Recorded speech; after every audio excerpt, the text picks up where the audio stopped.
Lana's always been a huge mentor for me, even back when I was training when I was like 15. Like I took my first bump and I was like, oh no. You're like, I'm back in. That's it. Yeah, I was like, sat my back on her. He was like, yeah, you're back. And I was like, for God's sake, my decision to pull back has allowed someone to take the opportunity that actually deserves it and wants it. Welcome back to Grapple Theory. Thanks so much for joining us once again. And this week we are joined by the fantastic Hollie Barlow, who's had just an incredible return to the ring in the last 12 months. Hollie, how are you doing? Hello, I'm good. How are you? I'm very good, thank you. Very good. I mean, I just mentioned it there, and I mentioned it before we started recording, but like, we always ask our guests first off how their last 12 months has been. I'm going to say hectic's probably an accurate word for you, maybe, right? Like, Yeah. busy, a little bit different from like probably the couple of years prior. Yeah, I feel like hectic perfectly encapsulates how the last 12 months have been. So yeah, it's really cool though. It's something I take on board and I'm very happy with. I'm very happy with my life being hectic at the minute. So I can't really complain. I don't have to be bored. The positive side of hectic, not the... Yeah. No, I love that. I love that view. It's great to see you back in the ring. It's fantastic. Like, I think, like, I know that... Well, I don't know. Like, let's start off with asking that. Like, how long in the making was this? Like, when was the first thing of you were like, I'd want to get back for this? Oh, so my first... it was during my bodybuilding prep. So I did bodybuilding. I kind of came away from wrestling and jumped into bodybuilding just to kind of fill a hole because I was like, I don't really know what to do now. Like, I'm so used to being busy all the time that I was like, what do I do? So I started bodybuilding prep. And it was during bodybuilding prep that I was like, oh, I'm kind of getting the itch again. And I was debating coming back as a manager for a bit whilst I was bodybuilding because I was like, I can't really do the two. It'll be too much for me to juggle. And I didn't in the end. I don't really know why. Well, I think I was just so exhausted all the time that I decided not to do it. And it was November 2023. Oh, if you hear noises, by the way, it's my cats are in the room with me, so they're causing this. Fine, that's all right. We've got a real history of pets appearing on the podcast. Oh, good. I did just see him getting ready to jump on the windowsill, which is where my phone is. He's being a menace. Anyway, so yeah, November 2023, I went back to training and I was so kind of like set in my ways of not wanting to return. I was just like, I've got the itch. I want to take my first bump again. I'm probably not going to want to come back. And I went back to Futureshock training because I was still attending shows and stuff.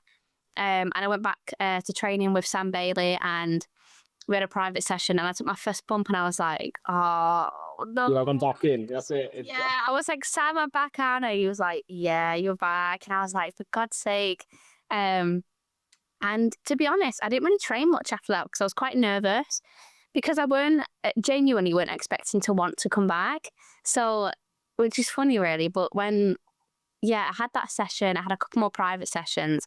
And then I didn't join group training then till maybe like March, April time. So it was quite a few months where I was just like, I just don't know if I should or I shouldn't. But I'm really glad I did. So yeah, it was probably like from November until August when I came back in August, yeah. Yeah, that is a long time as well. Like, but again, like it sounds like from your end, it was sort of like I'll do it once and I won't enjoy it. Like you were expecting to like have that be the validation that you should stay away, and instead it just did.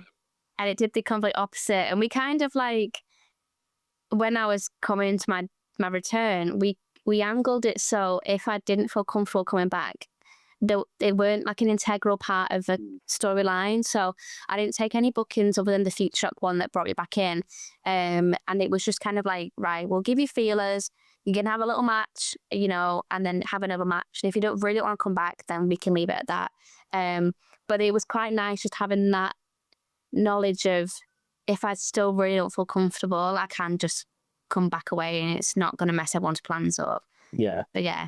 How did that feel like stepping back, like at Future, that first show, like first of all, like through the curtain, like as the initial, like how did that feel being like, whoa, this is like, I am back in it now? Yeah. Well, my first proper match was, it was Lily Winter calling me out when I was doing, so whilst I was away, I was doing social media for Futureshock. So, and I remember, I don't know, like, well, obviously it's all planned and stuff, but I remember that entire show, like, sat filming the show, just like, shaking. I was like, oh no, what am I gonna do? And like in my head, I'm like going through the match, and I'm like, right, okay, this is this, and this is this, and it was the shortest thing ever. But I was just so panicked that I'd mess it up. And yeah, I remember she's doing this promo, and then she aims at me, and I've like got the video footage because I was doing social, so I'm filming it, and you can just hear me like me, and I'm like shaking, and you can hear the fear in my voice. But just like actually getting like the crowd to react, and they were chanting for me, and it was just really cool. Yeah, really, really special. Yeah, as well. Like I feel like I imagine the fact that you've been still around Futureshock and stuff like had helped. Obviously, it's nerve-wracking anyway, but like you've been in the environment like throughout that whole time, like sort of the crowd, like what they're like and stuff like that. That probably helps a little bit. Yeah, it really helped. Just kind of not feeling like a stranger in the environment. I was still quite used to it. But yeah, it was so cool. And I always remember like crying afterwards. I got backstage and I was just like in tears. All the pictures of me are just like me with a bright red face because I've been crying. But yeah, it was really cool and really, really special to be able to do that. Yeah, for sure. And like, what about you? Because you mentioned like sort of like easing your way back into training and not like running for it so quick. Like mentally, like how did you feel returning in terms of like, I guess like it's never easy to step away from like, right? Like once you make the decision, I feel like a lot of people are like, I've made the decision. Like it's tough to stick to, but ultimately you made the decision. Like the decision's been made initially because of a reason. For like no matter who it is, whether it's yourself or anyone else. Like, is it tough mentally to wrap your head around like, can things be different this time? Yeah, completely. Like I think it's probably more a mental game than anything else, to be honest. Like for me, it was 100% a mental game. Like physically, I knew I could do it. I came back, and it is muscle memory. Like you just get back in the ring and you do it. For me, it was 100% mentality of like, do I feel safe? Am I okay doing it? Is it going to be different to last time? Is this time going to be a more positive experience? Like there were so many things going around my head all the time of like, am I going to invest in myself financially and then not want to go back? And or am I going to go back and be really bad? And all the girls I've wrestled back in before I left and retired, they've all moved on and they're doing incredible, amazing things. Am I going to be like so far behind and kind of not resentful of that, but just very hyper aware of it and feel like I'm left behind? And I think there was so many what ifs in my head. And I think once I finally got back in the ring, I was like, these just don't matter. Like, it really doesn't matter. It is exactly how I want it to be. And that depends on how I go into it and the mentality that I maintain during wrestling. And I think I'm really, really proud of myself for over the last 12 months, just kind of keeping it fun. Yeah. And I think a lot of like the Lally stuff really, really helps because I'm working with people that I genuinely really enjoy working with and I get a lot of fulfillment out of. And again, like we discussed before the recording, but just like being able to say no to stuff in my schedule so I continue to have fun and I don't feel the pressure, because this healthy pressure and then this like really negative pressure. And before I left and retired, I was experiencing a lot of it. And I think that really had a massive impact on one of my reasons why I left. Yeah, for sure. But that's what like, I know we spoke about it before recording, but like exactly that is like, you want to make sure it stays fun, and whether that means like taking less bookings or doing something a little different or just like not putting so much pressure on yourself, that obviously is going to help with that. And it ultimately, like, it's about having fun, right? Wrestling, like, obviously you want to make a career out of it, but like it's always like, so many people have said it, like, if you're not enjoying it, you're in the wrong business, because you want to enjoy for what you're putting your body through, you need to enjoy it. Yeah, and like I never really realized that like before I retired, and like since coming back, I've said to a few people like, this is how it's supposed to feel, like this is how it's always supposed to feel, and it's never felt like this before. So it's kind of, I'm almost reliving my entire wrestling career through the lens of actually having fun and like enjoying it and what wrestling should be and what it's about. So it's really cool because my last like wrestling career to now is just so different, so it's really cool. Yeah, for sure. And imagine like, I mean, I know you mentioned Lally there, but like, and like having someone like Lana around who like, again, was wrestling back when you started and stuff like that. like must help as well, because she's now, I don't want to age Lana, I'm really sorry, but like she's now obviously like more of a vet now on the seat, and like can offer like more advice and impart more wisdom about like how to go about things. That must really help as well. Yeah, like definitely. I think like Lana's always been a huge mentor for me, even back when I was training when I was like 15. Like she would come to some of like the women's sessions and stuff, and she would help train me. And then, you know, we've got videos of us training back when I was like 16, like that, like 10 years ago. And then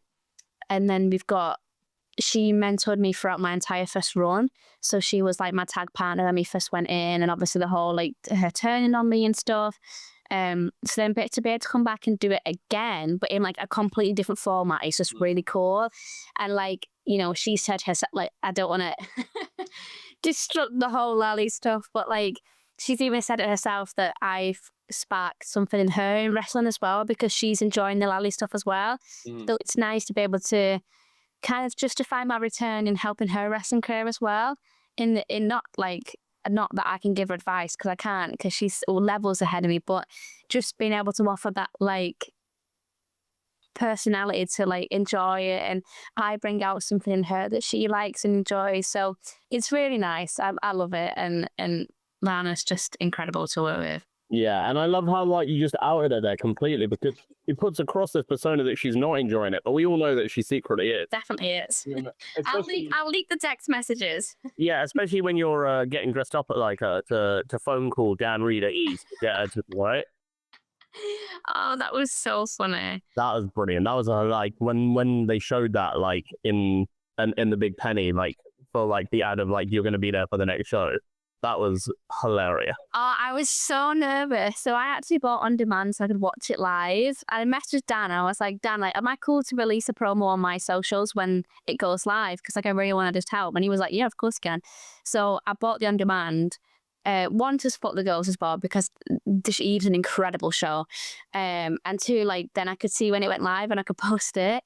And I remember the Julia Hart and Sky Blue announcement going out first, and I was thinking, oh God, like we've got to follow that, and it's going to be nowhere near as interesting as that. So I was really nervous about the announcement, because I was like, I really want it to do well, and we've put so much behind the Lally stuff that I was like, I want to do it justice, and I really want it to be presented well at Eve. So it was just nice getting like some feedback online when people were like, oh, Lally's, you know, and seeing it kind of go up on Eve and stuff. It was just really cool. And it's just dead fun doing daft ideas like that and being allowed to do it as well. Yeah, no, I like it as well. It sort of fits in with, again, like previously when Lana like was at Eve with the decibels, like Ivy, again, very sort of like loud, boisterous character. Like he just feels like you guys, like all three of you are very much that ilk of like you just like to be like a little loud, like have fun, like just have a laugh with it, and it feels like it's a really nice vibe to bring into it. Yeah, it's great. I think there's a place for Lally on every card, because and I say that in a very selfish way of like, we're very character driven, you know, we offer something that no one else is doing. It's not even niche, like it's just not, people just aren't doing it. And I feel like we found a really cool little place to be, and a lot of people are really on board with it. And I know we've had feedback from several promoters that are happy that we're doing so much content outside of just the wrestling ring as well.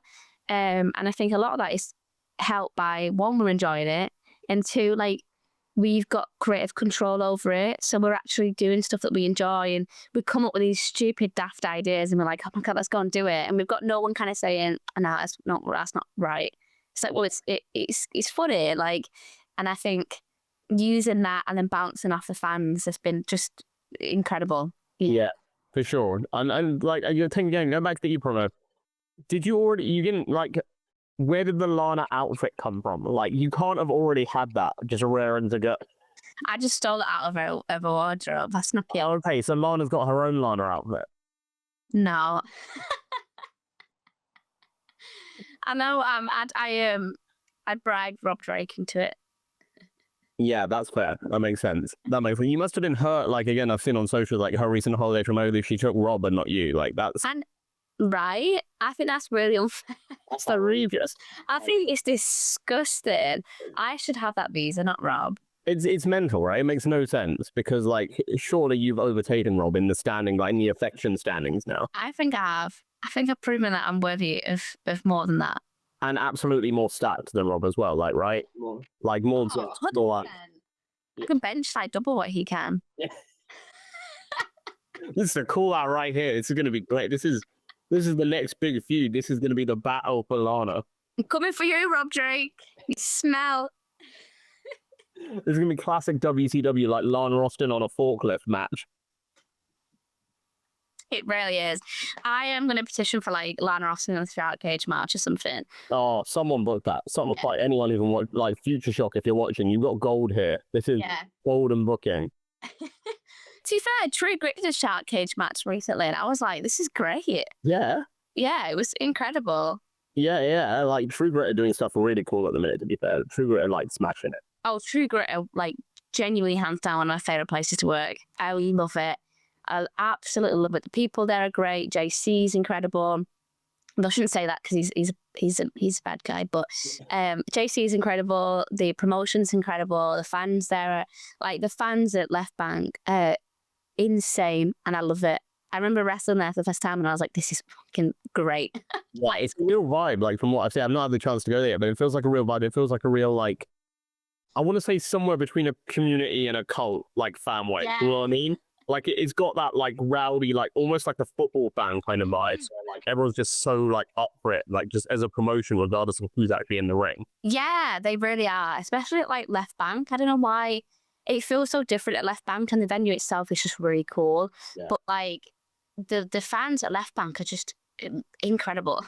I love it. True Grit, and my next tip for like that promotion that's gonna like break out. Like I know like a few years ago, like it was like I think like pre-pandemic, I guess, was like TNT was like the underground promotion that then became big, and then it was North that like were a bit underground, and then everyone's heard of them. And I feel like True Grit's the next one that's just waiting for that moment to become huge. Yeah, I really agree with that. Like True Grit is really, really good. They're doing really, really good stuff. Like their socials are great. I know me and Lana jumped on one of their like Discord chats a few weeks ago, and they do that quite a lot, so that's really cool. And yeah, I just think that what they're producing is really, really good work, and I think they deserve to be considered at a higher standard than they are, because I think what JC's producing there is incredible. Yeah, for sure. Well, we started the podcast off very nice, talking lovely about everyone. So this brings us beautifully into our first little feature that we have here on the podcast. Because it's going to be the opposite of that. I'm going to have you dish the dirt on the locker room, because that's what this feature is. You dishing the dirt. I'm going to give you some categories, and I want you to let me know which member of any locker room you've been in, whoever comes to mind for each one. Okay. So the first one is who's always running late? Oh, that's a good one. Who is always running late? There's always someone. I'm trying to think of someone. The show and everyone's already there, then it's you. I know, maybe it's no. To be fair, I'm too early most times. I'm incredibly early. They haven't even opened the venue doors yet. They're like, you're just waiting outside. They're like, who's this punter? And I'm like, I'm working on the show. I just want some food, get dressed, chill out. God, I can't even think of anyone. That's terrible. That is good though. If no one's late, that's a good sign. No one that I work with regularly is late, like, because I'm a stress head as well. Like, I like planning my match before the show's even doors are even opened, and there's no one. So if you had a match with someone, you'd be calling and be like, "Where are you?" I'm like, "What? Right, doors are opening. Where the hell are you?" No, it's genuinely, hand on my heart, actually couldn't tell you anyone that's late. Impressive. Yeah, I really couldn't. That's good. That's a good sign, though. I don't know. Does anyone else quite a lot late? Who else gets a lot? Doris gets a lot. Doris is apparently late a lot. Everyone's like, "Oh, he's really busy," so it's fine. He's really busy, isn't he? Yeah. So I feel like he's like warranted that. Yeah. Yeah.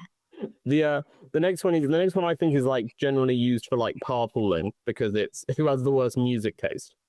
The worst? Yeah. I guess like the most opposite to yours. See, it's bad because I'm terrible at this game. I can't be mean. I'm usually the driver, so it's usually me dictating. What do you go for? What's your music? I just put my stuff on shuffle, so it's usually like rock or like pop punk. Nice, the classics. Love a bit of pop punk. Like, you know, me and Anderson Daniels, he lives on the corner from me. So now and again we'll travel to Atomic together, and we have like belting car rides because we've got a really similar taste in music. So it's like I remember we went training once. We had like Ricky Martin on, CeeLo Green, and James Blunt, and it was the best car journey of my entire life. None of those are rock or pop punk. No, it's just like a really random like. That's a very odd trio. It was really odd, yeah, but we were having a great time. It was bad. It's hard because I dictate most of the car ride. So if you do, then yeah, you're the one in charge. So it's tricky. Maybe other people would say you, but you can't say you. Yeah, maybe people would say me, actually, to be honest. No one asked you so far, but... What's that? No one said you so far. That's good. I feel like, yeah, I'm usually... I'm never in a car with someone. I'm usually the driver. That's fair. That's fair. I'm very bad at this game. No, it's fine. It's fine. You'll ease into it because the next one, I think everyone. I feel like everyone can answer the next one. Everyone has got this one person in the locker room, so I think you'll be able to answer this next one. It's who in the locker room would you, under no circumstances, let a family member date? Ah.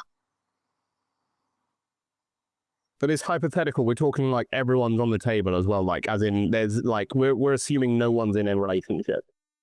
Okay. Oh, this is hard. I'm really terrible at this game, That's nicer in a way. Like, it's clear that you can't be mean about anyone, and that's kind of sweet. That's kind of. I feel like the first person that comes to mind is Alexis Falcon. Because I am really close friends with Alexis, and that girl is wild. Like, she is wild. And spends all the money on Disney, so she couldn't treat my family members very well. That's true, yeah. Unless they like Disney to the same level, which I don't think anyone does. No, I've been on 2 Disney trips with her, and we're going to Florida in September, and like she is something else, different breed. It's great. I love it. But other people might not as much. It's tough, isn't it? It's got to be. It's a very all-in kind of fandom that she. Yeah, you know what I appreciate? So like, Jenny, once you're in there, it's such a wild experience. Like, I remember saying to him when we last went to Disney, because we were going to Disneyland Paris quite a lot, and I remember saying to her, "There's no one else that I would rather show me around Disney than you," because she's just so passionate about it, and it's great. Like, it's so nice to be shown around, and like, she's just genuinely interested in everything, and it's so cool to like see her passion, but also have like someone that knows what they're doing and show me what to do. Yeah. I assume Alexis, she shows you all the secret like back entrances, and like see them like literally no one else, not even the staff, know about. She's got that whole place locked down. She's got so many tips and tricks. Like, I don't know if I should out her for this, but like, she will fake book dining for the morning, so then we can go in the park and take pictures when no one's around. I'm here for it, right? The first day I was like, I'm not waking up at 7 o'clock, right? It's just not happening. And she's like, Holly, we are. And like, should we get out of bed, right? The first time I went with her, we stayed in Santa Fe, which is the Cars Hotel. Right. We woke up to Life as a Highway, and it was just the most out-of-body experience I've ever had in my life. And she's like dragging me to this park at like 7:45 in the morning to get pictures of the castle. Was it worth it?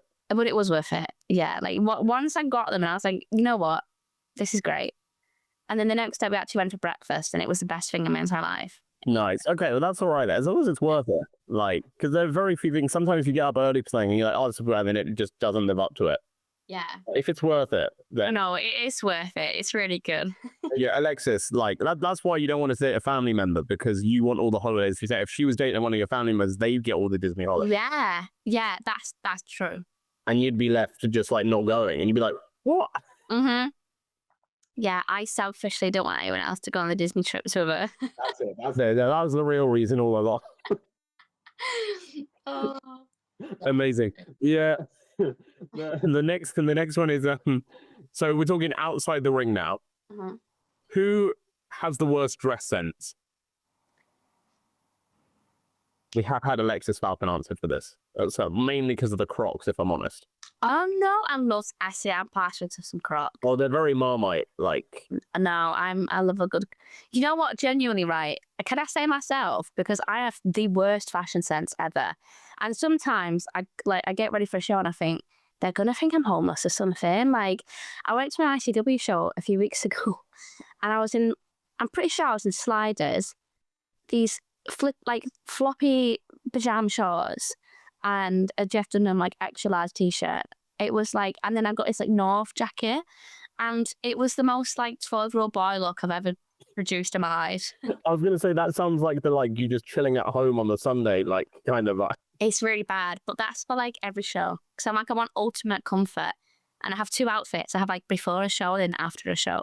What's the after show? Is that more Just relaxed. Okay. Yeah. So it's if I'm going on leggings on when I get there, I'm gonna wear joggers on my way home.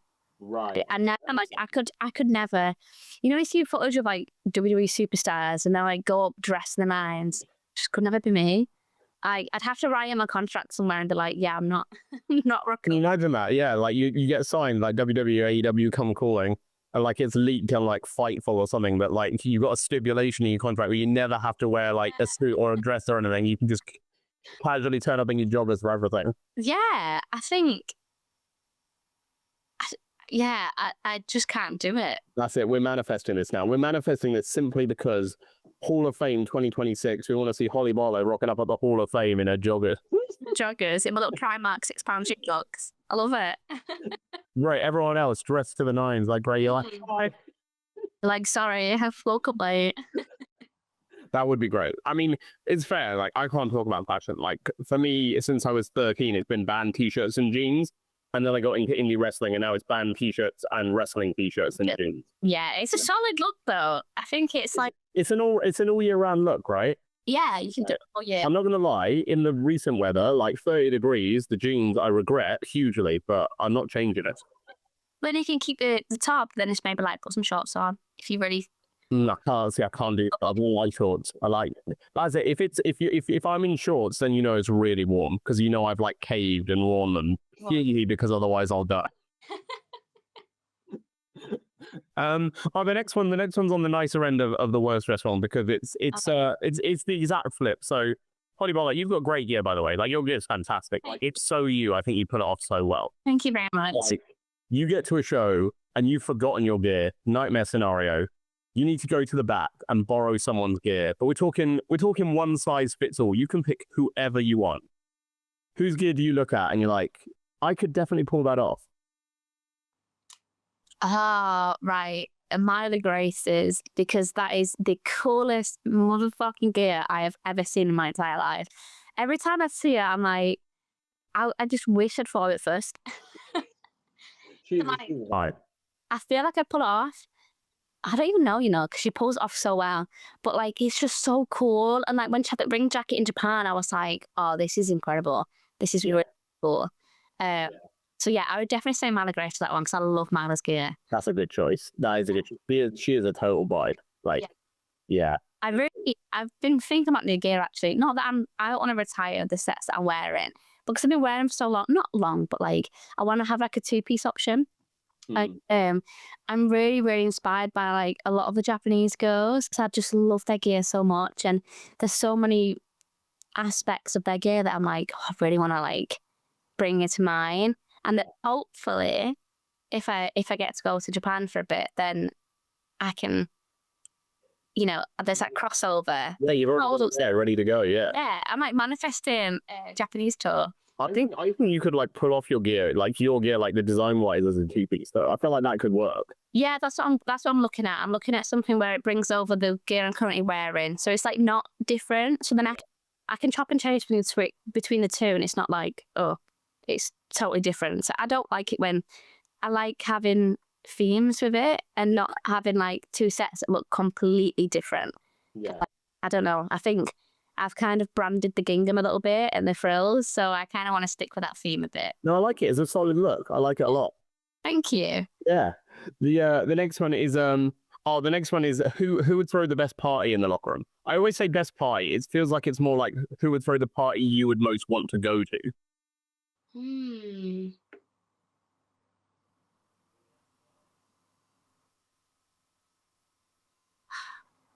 I feel like I'm throwing it out there, right? And I've never like properly met her, like had a full conversation maybe before, because I've just never been on shows with her. But I think Amira Blair would have like the best party ever. Yeah. And I feel like other people might have said that because I feel like she would do a really good party. I feel like well, we've had a few people say Amira. Yeah. Like Amira and Oku would be like the perfect crossover of like something a little like high end and sophisticated, and then descends into chaos. Yeah. She wouldn't. Yeah, I think she would have like the ideal pie situation. Yeah, I think that's a strong shout. Yeah. Amira, where's the pie? Where's the like? Come on. Get happening. Read a full wrestling party. Yeah, hurry. You can be Eve right in August, like post Eve party. Exactly. Oh, I was popping so hard. That bloody canvas that she made. That was incredible. She sold that after like we were like outside, like everyone's doing like merch and stuff, and like she sold the canvas. Like someone bought the canvas. Oh really? Like yeah, like with like Laura Lister. Oh, that's so good. I didn't even like twig for ages. That what did it say? It's Laura was like a horrible ref, like with a whole like as if you know. And I didn't twig like horrible bit, and I was just laughing. And then I think it was when she posted a picture of it, and I was like, oh, it doesn't sing whole, but like it was incredible. And I had like the weekend before done the Lally sign stuff, and I was like, she's like taking it, and like she ran with that, like she's splashed out the pad. Yeah, normally it's the fans that are making the sign. She's one up to it, and she's a wrestler. She's like full like pink. She's like printed pictures and put them on. Like this. I don't know what woman in how long that took. Like it was incredible. I was like, I would buy that and frame that, to be honest. Yeah, I can't remember who bought it. I was speaking to the person who bought it. Like I think they got it for like 20 quid or something. Like oh god. I was like, where are you gonna put that? Like where? Like someone comes around. That is such a weird piece of decor to explain. That is, yeah. To be fair though, when me and Lana did a last woman standing match, we sold pieces of our like broken wood, and people bought it. Damn. But I still got mine. So it happened last December, and I still got mine in the boot of my car. So I'm like, I don't mind getting rid of it, but where else can I put it? Like you got this space there right behind you, behind the wall, like here. There's just up on here. It fits well with like the screen posters and stuff, right? I'd be hanging it like a dead what is it? I don't know it's not what they're called. Like a deer. Oh right, yeah, like on the wall, like yeah. I don't know what they're called either, but like where you hang like an animal on your like your like log cabin. Me hanging a bloody signed piece of wood. It could work. But it could, yeah. It could work. Yeah, you never know until you try it. I know. Well, I would absolutely hang up Lauren as a whole somewhere in here. Yeah, like maybe Amira needs to make another one and sell it to you a bit extra. Yeah, I'm gonna request it. Yeah. Nice. And the final one in addition to dirt is it's a better one. It's not dirt. It's the positive end of that. I'm curious if you're going to say Lana for this, because I think it would be quite telling, because it's who would you want to be your partner in the zombie apocalypse? I mean, I am gonna have to say Lana Austin. Would you want it to be? Is she gonna be a reliable zombie apocalypse partner? The thing is, right, I think Lana, although she tries to be really mean, I think she would actually save me. And she'd be like, she'd be loyal, but pretend that she's not. So I would still be in like full survival mode, but she would save me if I needed it. That's fair. Good. I worry that she might like be too loyal though to Rob instead. Rob's dead by this point. He like died. He died straight away. He's long now. Yeah. I need someone to be my eyes anyway. I always like my main concern in the zombie apocalypse is that I wear contacts daily, and I'm like, what would happen? I can't see. I need someone to guide me. I like how just priority wise, I like how that's your biggest worry. I know. I'm like, forget everything else. I'm like, how would I see? I'm like, as a glasses wearer though. That is a problem though. The zombies like storm the house. You run out. You're like, shit, I forgot my con. Yeah, I'm like, what if they run out? I'm like going Specsavers, like ripping around contact lenses. Just, where am I? What's Yeah. That's good. Normally people go in search of food like in an apocalypse, but you're just in Specsavers tearing up all the contact lenses. Yeah, no one else would be there. So it'd be cool. So, to be fair, yeah, who's hiding out in Specsavers in the apocalypse? That's like Everyone wants food. glasses aren't going to be an effective weapon either. Like, No. you can't kill someone with glasses. Like, I think it's a good idea. no, I like it. I like it. It's good. That's well, we've got another little feature that we'll close the recording with.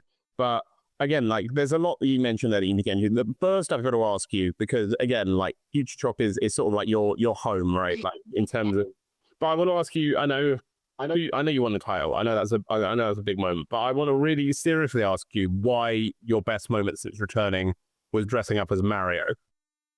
Oh. Like surely that tops it, right? That's the better moment, right? This show, honest to God, these shows are like really fun. Uncanon, like canon, uncanon, I don't know. They're great, right? And everyone dresses up.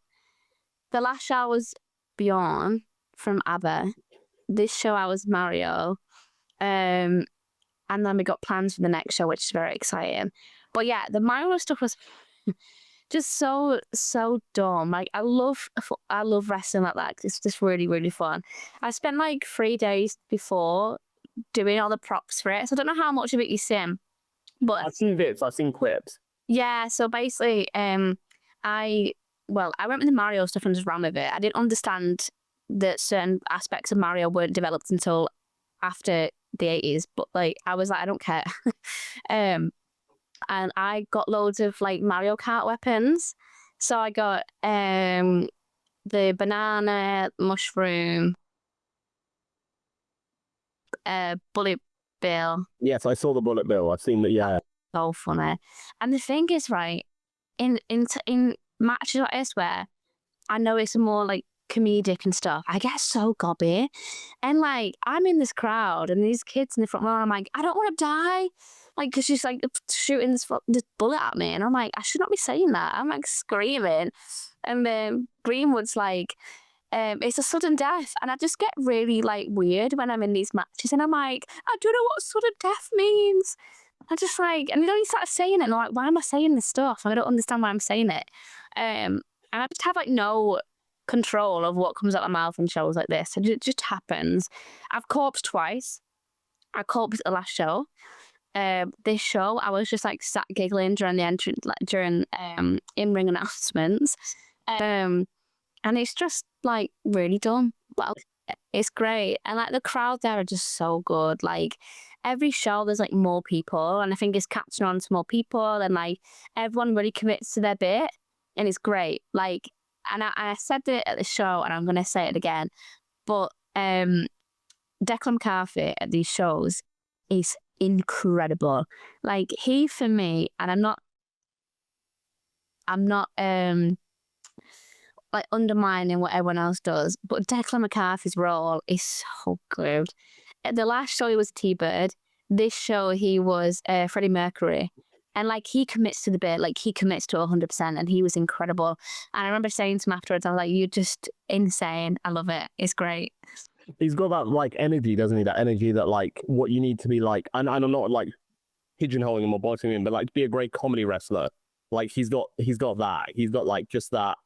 I don't care what people think. Yeah. I'm gonna go full hog with this. Like just go crazy. And like I feel like that's just like exactly what you need to make people laugh as a wrestler. Yeah, you need to fully commit to it and like not be scared of embarrassing yourself, because that's it, you know, it's comedy and people want to laugh, and you know, it's that realization of people aren't laughing at you, they're laughing with you.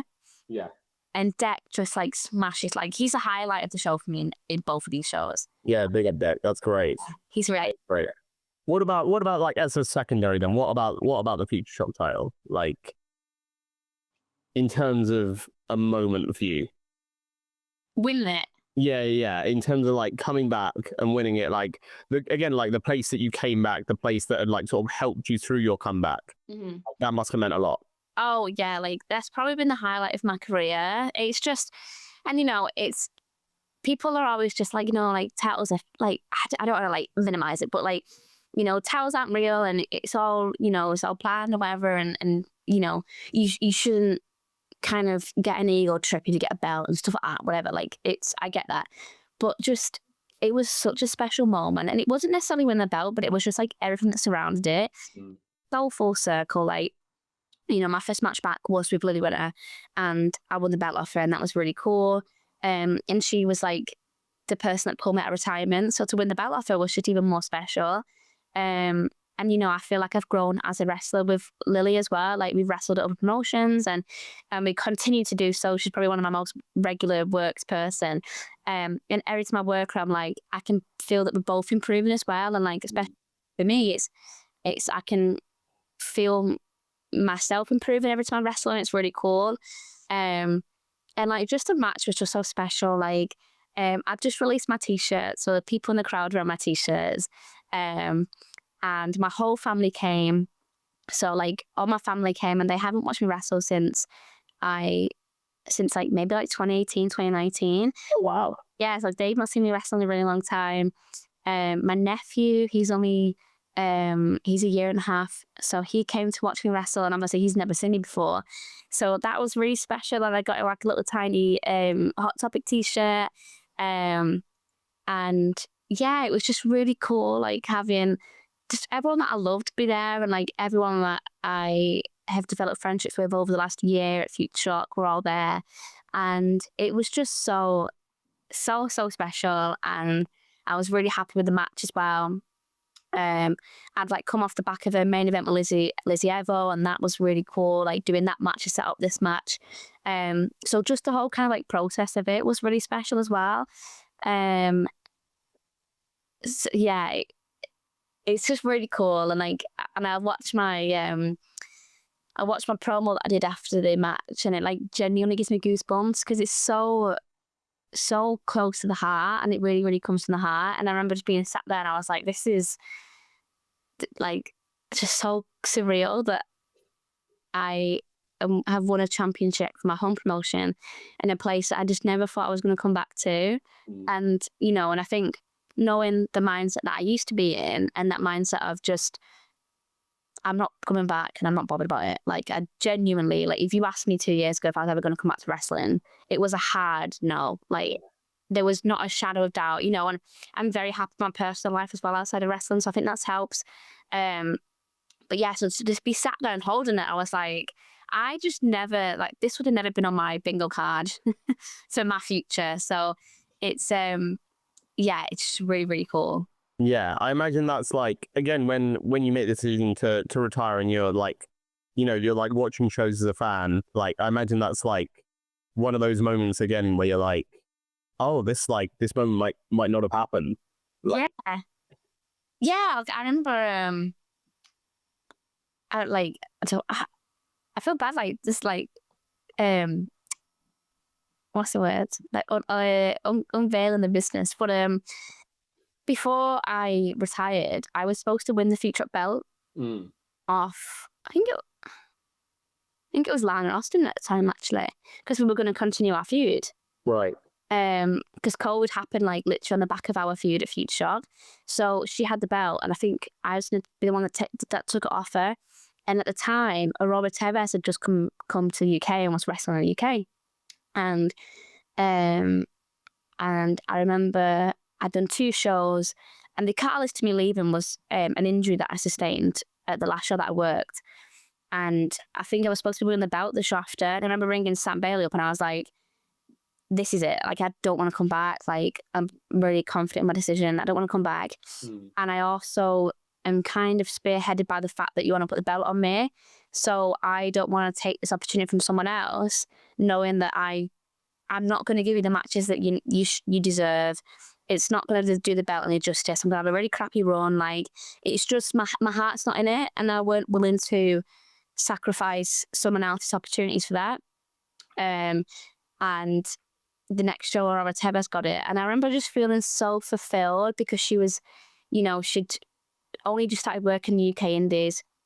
She'd come over from Canada, and for her to win that belt was such a big moment for her, and like so early on in like her UK. And I remember just feeling so much fulfillment out of it, and like excitement for her, because I was like, this is so special. Like, and she would have never, not that she would never got the opportunity, but like that would have been me, and I wouldn't have been that happy, and like I wouldn't have made it the moment that it was. So I remember just feeling so happy for her that she got that moment, and that I was like, you know what, my decision to pull back has allowed someone to take the opportunity that actually deserves it and wants it. That's nice. So yeah, that was really special. And then just seeing how Futureshock kind of went after that was just kind of cool. And, you know, I felt like people took my spot that were deserving of it and, you know, made the most of it. So it was really nice seeing that, you know, I think it's weird to be taking a spot from someone that actually wants it. You don't want it. So yeah. No, I think that's good. I think that's like, again, like a really mature way to look at it, right? Like, to be like, I'm not going to make the most of this. It's better to give it to someone who can actually run with it. And Aurora did that. Like, yeah, you had like her run over here was amazing. Like, yeah, and like she's like on such a higher podium now because of what she's done over here. Yeah, and obviously like she's back in Canada now and she's absolutely smashing it, and like it's so nice to see. And like Aurora Tebris is genuinely one of the nicest people I've met in wrestling. Yeah. So it was just really nice to be able to like just help her in like that 1%, you know what I mean? Like while she was for sure. Like that's the thing is like if it's a 1%, but it's like we speak to so many wrestlers about like the butterfly effect of wrestling, right? Like you pick, like you don't retire, then you pick up that belt, then who knows what would happen with her. Yeah. You know what I mean? She might not have like done anything in Futureshock or like somewhere, like she would have done something somewhere, but you know what I mean? Like she might not have had that run, which led to like the other opportunities she got. Yeah. Stuff like that. So it's like it's a 1%, but the butterfly effect of like what would have happened if you had picked up the belt instead is like it's crazy, right? Yeah, I guess like it is weird for me to think like that because I don't want to be like, oh no, yeah, like you don't want to take the credit as well, but like for sure, like it's not you taking the credit, but it's like it's so weird how things like that can happen. Like that change can give like someone else that push that like they might not have gotten at that promotion otherwise. Yeah, definitely. And it just even more so like justified my reasoning to leaving because I was like, I'm just happy that I can give someone else a platform that I would have been taken otherwise, knowing that I would be. So it's really nice and it's really special. It's better to do that for someone. Yeah, and then for sure for you as well, like as well in terms of that full circle moment, like gonna win the belt, injury, choosing to retire because you're not enjoying it, coming back, winning the belt. Like that's the full circle. Like that's the story complete there. Yeah. And that must make it like even more special, like knowing all of that. Yeah. And it's just, it is just really full circle. And I'm really grateful that, like, you know, I've got the opportunity to be able to do that. And Sam's trusted me to do that. I remember I've told him several times, and like, I'm so grateful that you've trusted me with it and you've given me the space to do it. Like, I remember one of my biggest fears coming back at it, and I remember telling this, like, I don't want to take a spot from someone else, because my main concern was I don't want to leave for 4 years and then come back and expect to be given opportunities. There's people that have paved the way for 4 years and worked really hard whilst I've been living up in my personal life and like doing all these other things and bodybuilding and getting my degree and stuff. And it's not fair for me to just waltz on in and be like, oh, well, been around wrestling for all these years, like I should be given X, Y, and Z. This is not how it works. And I was really concerned that's how people would view me, and it's not. And I've never been given any feedback that is how they view me, but that was a really major concern for me. Yeah. I remember saying to Sam, like, I don't know if you want to or not, but like, don't put the belt on me because I don't want people to think I've just waltzed on in, and like, there's people here that deserve the opportunity more than me right now.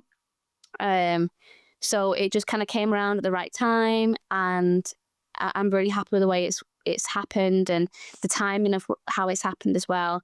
But yeah, I was just really big on not wanting to take away opportunities from people that have worked really hard for the last 4 years, because I could acknowledge that people have been working incredibly hard whilst I've been away, and I don't want to come in with this attitude of just, well, people know who I am, so I should be given these opportunities, because it's just not fair. Yeah, and I feel like the work you put in since you've gone back, and like again from speaking to you now, like probably like that shows, right? It shows of like you came back and you wanted to do it like properly. You wanted to like earn your right to be where you are. Yeah. I feel like you've done that, and I feel like you've done that really well. Like, yeah, I'm really proud of like where I'm at the minute and kind of how I've got here as well. Like I really do feel like I've worked hard for it, and now and again that imposter syndrome kind of comes through, especially when I kind of got like, I've had like the ICW booking and I've wrestled at Progress, and I'm going to Eve in a couple of weeks, and these are some of the biggest promotions in the UK, and I remember being like, do I deserve this? Like, there's people that have been around longer than I have that aren't in these spots, and is the work I'm doing warranting that? But then I think, you know what, actually I am putting the work in. I've had several feedback from people that I am working really hard, and they can see the work I'm doing, and I constantly get like praise online, and like people are messaging me quite a lot and just being like, it's really cool seeing you work hard and actually reap the benefits from it. And I think that really helps, just knowing that people aren't sat there going, oh, why is she on this show? Why is she doing that? Like, she doesn't deserve that. And I think I'm probably more cautious because a lot of my bookings are tied to Lana Austin, and I don't want people to think that I'm just almost politicking my way onto these shows. I want people to know that, I am working hard behind the scenes, and I put a lot of effort and time into the content that I'm producing and the work I'm producing. So it's really important for me to I don't think I should have to, but it's important for me to justify getting these positions. Yeah. So, yeah. No, I totally get that. I think, like, again, I feel like you're doing that. I feel like people don't think that way, but like, I understand like the fear of like, you want to make sure people know you're doing it off your own bat. Yeah. Which I think definitely does come across, like having watched you as a fan, like since you come back, like I think that definitely comes across. I don't need to worry about that. I think it helps. Yeah, I think I'm all good. I think I just worry a little bit because I'm so tied to like Lana Austin. I think I get a little bit worried that people think that, but it's not the case. And I know people don't, but there's always going to be that little demon in my head being like, you only getting this because of someone else. But I know I'm putting the hard work in, so. Yeah, no, for sure. And again, like, finally on the Futureshock stuff before we like sort of close off, but like, I want to ask, like, because again, I'm not generally a huge believer in fate, but like, again, what you talk about with Futureshock and like winning the title, like, do you ever think of like, oh, maybe this is just where I was meant to be? Yeah. I'm a really big believer in things happening for a reason. I live by that statement all the time. And I believe that everything that I'm doing, not in like a spiritual way, but just it's supposed to happen. And these things are supposed to happen in order for me to live the life I'm living now. And I never regret spending 4 years out, because if it weren't for spending 4 years out, I don't think I'll be having the career and the run that I'm having now. I wouldn't have the personal life that I do. I wouldn't have the friends that I do. I wouldn't have the work and the relationships that I do. And I just think it's so important to just believe that the path you're on is just the one that's been designed for you, and you're gonna reap the most benefits from just sticking on it. Yeah. I love that. Well, that's brilliant. We're gonna close off the recording by with our second little fun feature. We had you dish the dirt earlier on some people. Now we're going to learn about you. Now we're going to learn more about Hollie Barlow, because this is called Anatomy of a Pro Wrestler. It's essentially just what makes you you. Okay. So again, I'm going to list you off some questions, and you let me know what comes to our mind for each one. Okay. So the first one is, what is your favorite post-pinfall pig out? Dominoes. Oh yeah, what'd you get? I don't want to out myself like this. This is going to be controversial. This is going to be good. Controversial. I get a small cheese and tomato pizza, and I take the cheese off, and then I get chicken strippers because I love them. What? So you take the cheese off? Yeah. You do that with all pizza or just Domino's? All pizza. That's all. Ended. If this is the only thing you clear from this podcast. It won't be the only thing, but it might be one of the key things. This is wild. Do you not like cheese generally, or is it? I like cheese. I'll have cheese on anything else, right? But cheese on pizza just really, really makes me uncomfortable. And my theory is, it's batshit crazy, but if you don't have cheese on the pizza, then the tomato gets dried out. But you put the cheese on the pizza, it like gives the tomato moisture, and then I can take the cheese off. The person I'm eating the Domino's with gets extra cheese, so they're happy. And then I just eat my little tomato bread, and I'm happy as Larry. That's a little insane. even the logic in my mind makes sense, but I still can't shake the fact that it's math. This is what everyone says. That like the logic makes sense, but it's just not right. That's like, oh no, it feels like that's just tomato puree on bread. No, it's really nice. Honestly, people should try it. Okay, tell you what, next time I get a pizza, I'm not gonna do the whole thing. I'm gonna do one slice. Yeah. I'm gonna do one, and I'm gonna let you know. Yeah, it's just really fulfilling, and like, I don't really like other toppings on pizza, so I'm just like, oh, it don't really matter. So you don't have to worry about everything else falling off. No, I'm all good. Can you do that like just for once for a takeaway? Just like write in like, you know, the comments bit, be like, can you pull the cheese off once it's cooked, and just see what they do? I'd be so intrigued. I don't think I'd do it. I don't know if they do it. They must be like, what the fuck does this mean? They'd like put a note on the pizza box being like, fuck you.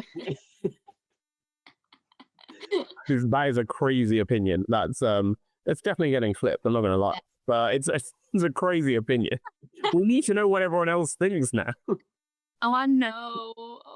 Well, the next one, they're not all food based. This is the second one is also, but it's the last one that's food based because it's the classic, like, please don't say the same for this, please. But it's, what would your like classic death row last meal be?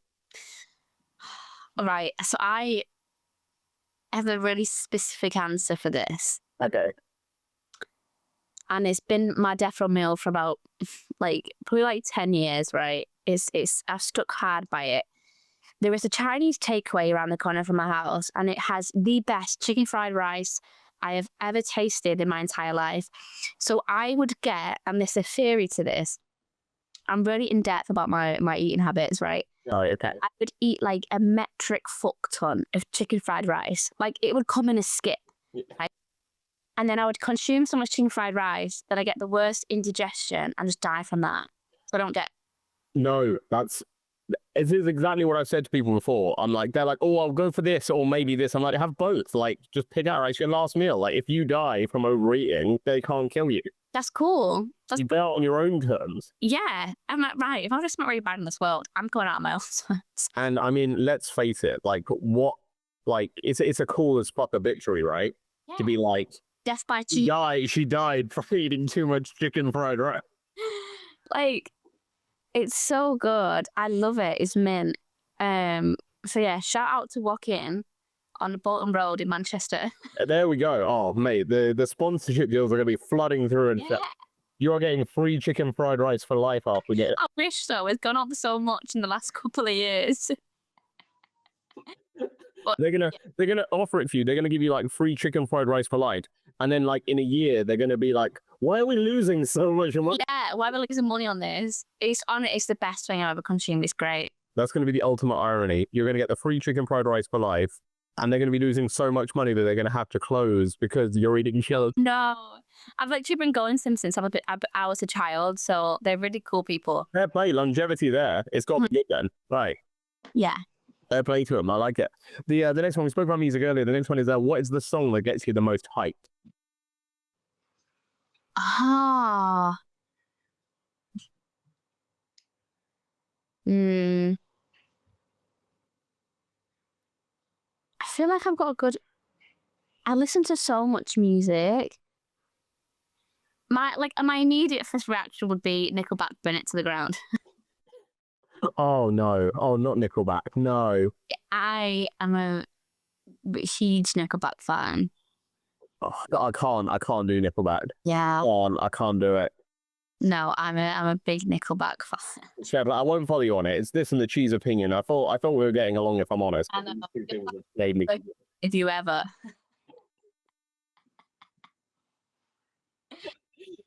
Amazing. It's fair play. I get why people like it. It's just not for me, but I get why. Like, they just hyped up. I like from a very young age. I've really enjoyed their music. I like a lot of their like 90s, early 2000s stuff. Yeah.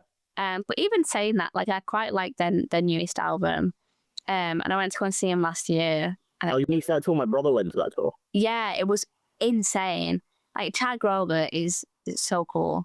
He's still got it. Like, I mean, I don't know the music, but he can still wail. He's still, like, honest to God, I am so surprised by how some of these guys... I've been to go and see, like, I went last year to go and see Alice Cooper. And then the year before that, I went to go and see Kiss. Yeah. And these guys are like in their 70s and 80s. And they're like, Paul Stanley is just like ziplining across the MEN Arena. And I'm like, bro, what the hell is this? I'm going in like a week. Is it next week? I think it's next week or a couple of weeks. Judas Priest and Alice Cooper doing like a co-headline thing at the O2. Oh. And Alice Cooper, I've seen loads. Like, he's still insane. Like, God. Alice Cooper's weird though, because he's like, have you seen the film Wayne's World? No. Oh, you need to watch Wayne's World. It's like from the 90s. It's like it's just a crazy like rock film. I think you'd enjoy it. But Alice Cooper's in that, and he still looks the same as like Alice Cooper has looked 75 for like 40 years. I don't understand it. Oh, he's so cool. That was my first ever solo gig. Was it? Yeah, and it was just like surreal. I was like, this is great. Oh, he's such a showman. The show he puts on is insane. This is what I was saying, and I think a lot of these guys from that kind of era, they kind of have to be. Yeah. And I think that's what makes them so special and unique, is that you don't see that sort of stuff with gigs nowadays with people that are, you know, like have come around in the last 10, 15 years. Like, you just don't really see that sort of like showmanship. Yeah.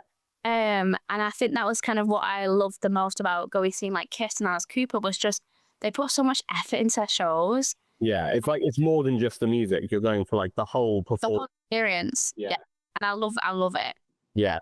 Yeah. No, I like that. I like that. The next one is what is the movie that you showed the locker room?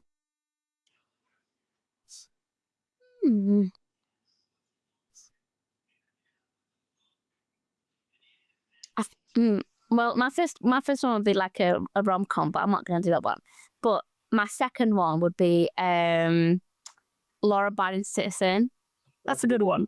Because it's probably one of my favourite action films. Action thriller. Yeah. That's a good shout. Yeah, that's one that always surprises me at how good it is. Yeah. It's quite a underrated one. Yeah. I've been at home quite a lot at the minute, and I've been I've like redone my living room, so I spend all my time in it now.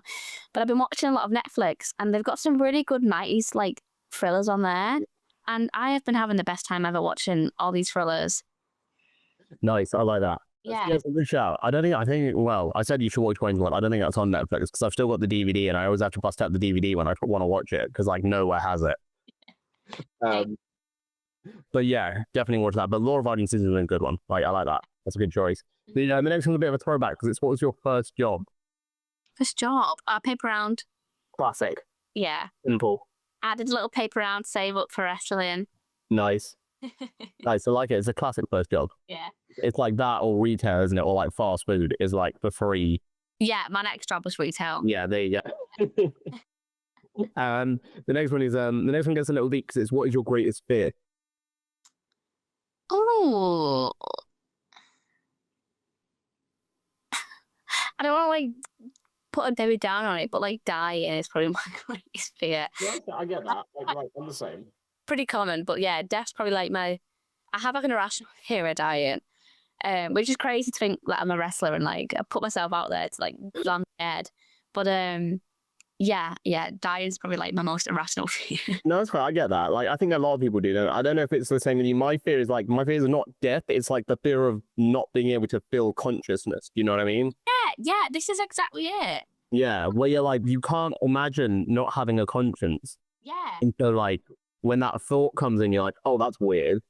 Yes, that is. I've never been able to describe it, but that like really sums it up to a T.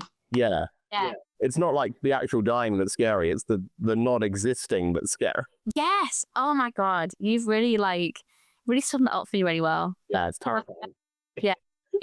It's horrible. Yeah, it's cool. It's cool. We're going to bring it back up. Let's lighten it. We're going to lighten again for the end. We're going to lighten it. The next one is, what is your favorite animal? Cat. Nice. I feel like I've got my little cat staring at me right now. And if I don't say cats, they're going to... pounce. They're going to attack you, like... Yeah. Well, I mean, they're chilling right now. They're the most spoiled cats in the world. I'm not great with I'm good with pets. I mean, my partner, we had guinea pigs, but again, it's like similar, where you just want to spoil them, and that's sort of you're like, oh no, I pamper them far too much. Yeah, I think I just love them. I've got so many. I forgot. I've got 1, 2, 3, 4. I've got 4 beds for them in my like little living room alone, and then they've got like 2, 3. So I'm just trying to get a perception of space. Like, obviously, like I'm not trying to pry too much around it, but do you like live alone, or like is it? No, I live with my dad, and I've converted the spare bedroom into a little living room. So then we've got our own living rooms each. Right. So it's quite, it's like before here it had like a little like single bed in it, so it's quite a small room. But that's like, I mean, you both got your own space. That's quite nice. Yeah, I love it, and I'm like, now it's your cat space. yeah, it's like, well, it's almost a cat's room at this point, but like I've decorated it with like all my horror stuff, and I love it. It's my own little like humble abode. Nice. I like that. That's cool. Yeah. And it acts like a second. And my sofa is a sofa bed, so I've had like quite a few wrestlers stay over and stuff. So it's worked out really handy for that. Yeah. But because I drive a lot for shows, I'm like, can you just crash so I don't have to drive you like 2 hours out the way? Well, you're not having Lana Austin and Rob Drake sleep over together though. No, I have asked. I sent them an invite, but they've not come. That's outrageous. That's so rude. Sad because I pitched it to Lana because my cat is her cat's nephew. Oh. For real, right? Shoot. And she won't come and visit him, which I think is cruel. So basically what we were saying actually is that you and Lana are related. It's more than just a friendship. You're family. I am family. I've tipped it. I'm blood related at this point. It's like Christmas at this point. Like, just I'm taking the cats around. Like, they're having a great time. Yeah. That's correct. I mean, I'm not gonna try and put ideas out here, but like a Hollie Lana sleepover is surely the next iteration of where these promo videos need to go. Oh my God, that'd be amazing. I mean, I think it needs to happen because we've got a show together in a few weeks, next weekend actually, and then a show together the day after. But it's like I don't want to like, I don't know if anything's been announced, so I don't want to say what it is. Sure. But yeah, and I need to pitch to her that she would really help me by staying over. So oh yeah, let's do it. And then like again, if that's the situation setup wise anyway, if your dad wants to get involved, like your dad can be like, can you guys keep it down?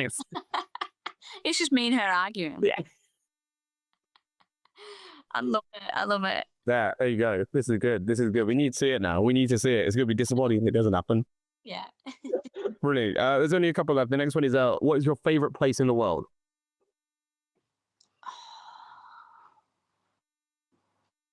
I'm going to say Milford-on-Sea down south. Yeah. Yeah, it's just really holds like a lot of space in my heart. And it's just so peaceful down there. Like every time I go, I'm just sat on the beach, like watching the sea, and it's just great. I love that. I mean, the people of Milford will be overjoyed because that's the first time it's been mentioned. Like, they're happy. Like, they're like, hell yeah. And the final one is, what is your dream holiday destination? I was talking about this the other day actually, which is funny. My dream holiday destination would either be Iceland or South Africa. Nice. Oh, that's out there. I like that. Yeah. That's very different climates. Yeah, really different. I want to do Iceland for like the scenery and like just the whole place itself, and then I want to do South Africa for all the animals. Nice. I'd just love to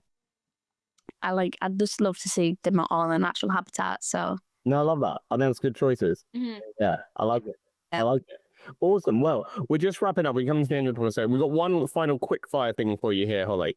And this is sort of like a relatively new feature that I'm doing for the views, for the clips. Yeah. But this is, I'm going to get you to build your dream indie wrestler. Okay. So I'm going to give you some like categories, and I want you to like pick one indie wrestler for each. It doesn't have to be an indie wrestler like with the addition. It doesn't have to be an indie wrestler you work with, but just someone from the indies. And it doesn't have to be British either. It can be from anywhere. Okay. So I'm going to give you like 6 categories, and I want you to give me a wrestler for each one. You can't say the same wrestler twice. Okay. You've got to do it all different. So the first one is strength. Oh, sorry, my phone's kicking off for me. Strength, I'm going to say Troy Ryan. Nice, that's a good shout. That's a good shout. Speed. Speed. I'm gonna say Kid Like Us 2. Yeah. Like, yeah, I feel like his speed goes undervalued. I feel like yeah. I don't think it's something that like you notice until like it gets pointed out, and then you're like, holy shit! Like, Yeah, I like it. yeah, Kid Like Us 2 is incredible. Nice one. The next one is technical ability. Kanji. Great shout. Doesn't love Kanji. Kanji's incredible. He's so good. Yeah. Great one. The next one is charisma. Charisma. I'm gonna say Lana Austin. He's got it. She does have it.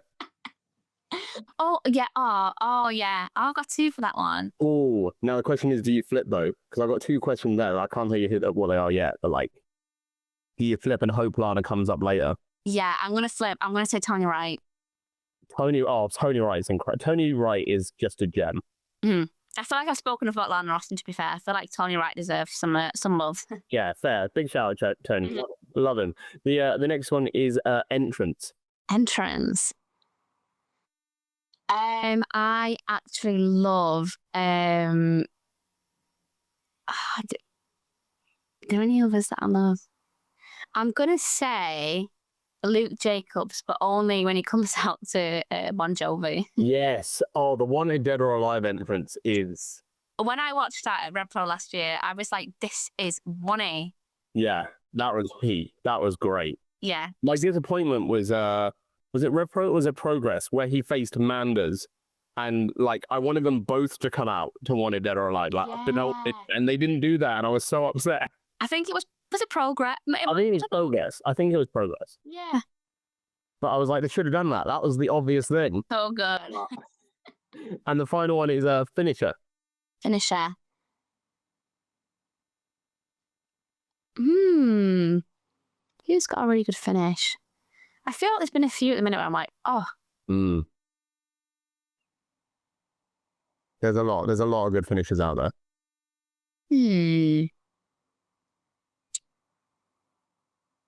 I'm gonna say, I'm trying to think now. Oh, Rio. Oh, Rio, yeah. That's a badass entrance. Really good finish. Yeah. Sorry, finish, that's what I meant. Yeah, I know I said entrance. I still got the entrance on. I still got the one we did or alive in there. That's what I said. Yeah, Rio got a badass finish, yeah. That's a great wrestler. Oh. I'm pretty proud of that one. Yeah, that's an incredible wrestler. Can you imagine though, like, essentially, like, we just built, like, can you imagine Tony Wright coming out to Wanted Dead or Alive and then wrestling like Kanji? Just to see what we've just built. And then do the package power driver. Man. What a wrestler. This is incredible. Yeah, I like it. That's a good wrestler. Fantastic. Well, Hollie, thank you so much for coming on the podcast. It's been a blast having you here. It's been great to see you back in the ring and absolutely smashing it and thriving. So congratulations for that. I hope you've enjoyed your time here. Thank you. I've loved it. It's been really good. Thank you. Yeah, I'm glad. That means a lot. Thank you. I have one final question for you before we wrap up. But this isn't a question that I've thought of because we have a closing tradition here on the podcast where our last guest leaves the question for our next guest. Okay. Without any context of who they're leaving it for. So this guest didn't know they were leaving it for you. You're not allowed to know who left it for you. It's all very out of context. Okay. So the question you've been left is, if I can find it. I don't know if I can ask this one. Oh no, why? Oh, I should have vetted this question before I before we came on. I'm gonna feel really bad asking you this, so I'm gonna say here is like a cut, and if you don't feel comfortable asking this, I will cut it out and ask you a different one. Okay, go on. So the question you've been left, fucking hell, is what was the last thing that I'm gonna clean it up a bit. What was the last thing that upset your stomach?